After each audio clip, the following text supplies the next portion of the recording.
का हो दुल्हन, खाली हरदिये पीसत रहबू, कुछ गीतिया उतिया नहीं गईबू? अरे बिटिया के बियाह है, हरदी पीसत है, तनी गीत उत गाओ। गाओ रे ललका। अम्मा देखा था जीजी हमें गावे खातिर कहा थे, तू गाओ ना। अरे नहीं दुल्हन, तोहरे लोग गाओ ना, हम तो यहीं बैठ के सुनते हैं।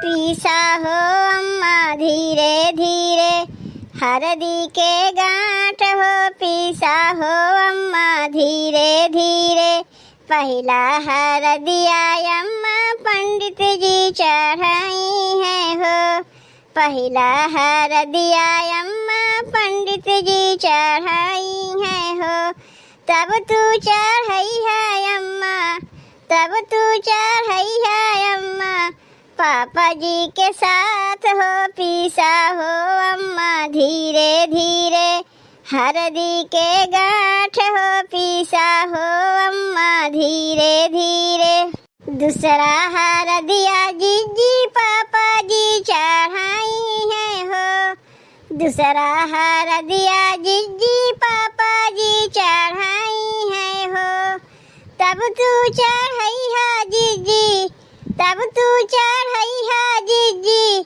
भैया जी के साथ हो पीसाना जीजी धीरे धीरे, हरदी के गांठ हो पीसाना जीजी धीरे धीरे, हरदी के गांठ हो पीसाना जीजी धीरे धीरे, तीसरा हरदिया ललका चाचा जी चढ़ाई है हो, तीसरा हरदिया ललका चाचा जी चढ़ाई है हो, तब तू चढ़ाई है बुआ, तब तू चढ़ाई है बुआ, फुफ्फा जी के साथ हो पीसाना बुआ धीरे धीरे, हरदी के गांठ हो पीसाना बुआ धीरे धीरे, हरदी के गांठ हो पीसाना बुआ धीरे धीरे।